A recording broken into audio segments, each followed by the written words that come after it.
Stop playing games right now and do your homework! I mean it, switch it off! Did you just see what happened? The boy was playing video game, his mom walked in shouting for him to complete his homework, and with just one click of tiny button, his screen transformed into a school essay. No cables were swapped and no time was wasted. Normally, you would have to unplug the keyboard and the mouse from the console, crawl under the desk, and plug them into the laptop. It's a mess of wires and it takes forever. Let's look at the video once again and understand how the boy was able to pull this off. Stop playing games right now and do your homework! I mean it, switch it off! Notice those wires. Both laptops are plugged into that one small box, and that box is called a KVM switch.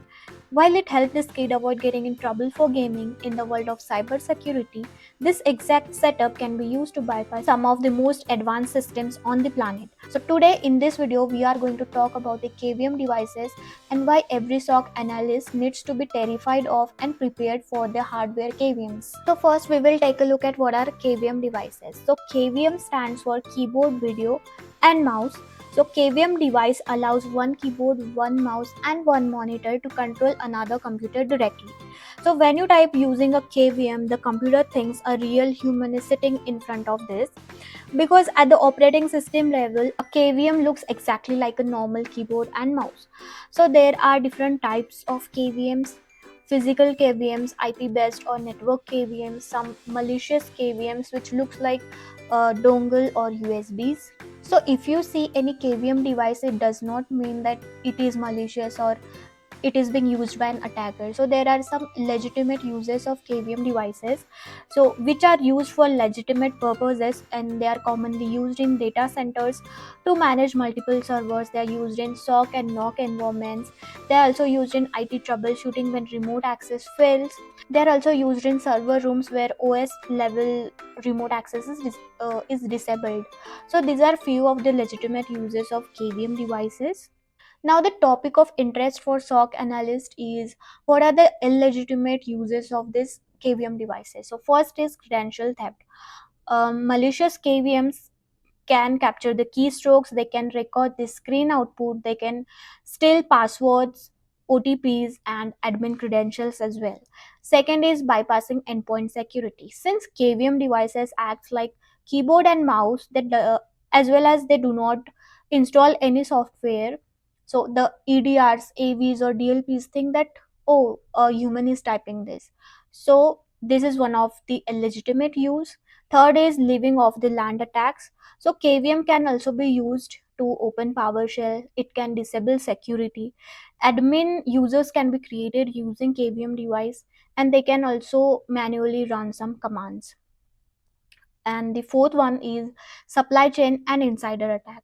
So when a KVM is being delivered to any company, any attacker can infect these KVMs and then it will be delivered to the company. Any insider threat actor can plug this malicious KVM into CEO's system and unauthorized access can be gained.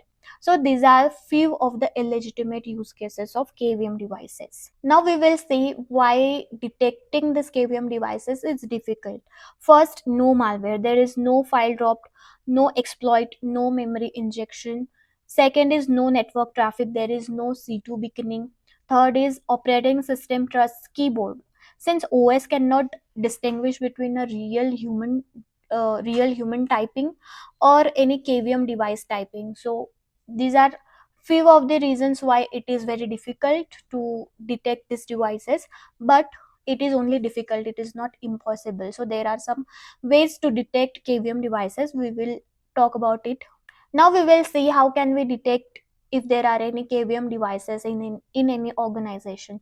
So if you see any typing at inhuman speed, if the timing between each keystroke is exactly identical and commands are being executed extremely fast, then this can be a red flag.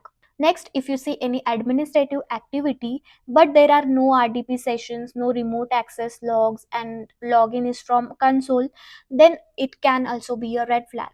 Some UEBA indicators can also help us to detect these devices, which includes if you see actions from any particular user they never do, if admin commands are being executed outside working hours, and if new accounts are being created without any ticket or change record.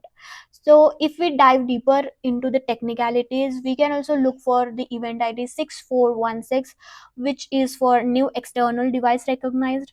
You can also check for hardware IDs like vendor ID or product ID. If you say VID 1D6B, it means a DIY KVM was used. Okay, next you can look for device names or device description. If it contains Tiny Pilot, Toshiba, Spider, etc., then it can also help us to detect these devices. Next is network behavior. If IPKVM is used, IPKVM means it is connected to your network via Ethernet rather than its own Wi-Fi. So if the MAC address starts with BA27EB or DCA632, it can be a red flag. Next, if these logs are inconclusive, then physical inspection is required, which includes dongle test or Y cable. So if you see USB cables that split into two or lead to a small box hidden under the desk, then it is also a red flag. If you think this is new high-tech hacker gadget trend, then you are wrong, because back in 2013, 1.3 million pounds was stolen remotely by a gang.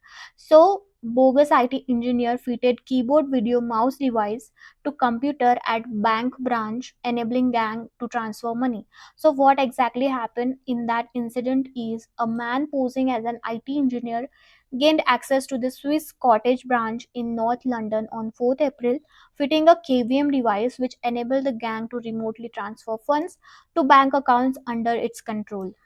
The deeper we go into the world of these KVM devices and hardware implants, the more you will realize that we are standing on the edges of massive gap in security. For every answer we find, there's a lot of questions arise, like how do we scale physical audits? Can we really trust these USB handshakes? And what happens when these hardware devices or the KVMs get even smaller in size? The truth is, while there are millions of pages written on software vulnerabilities, there is very little documentation available on how to defend these physical magic boxes in modern enterprise.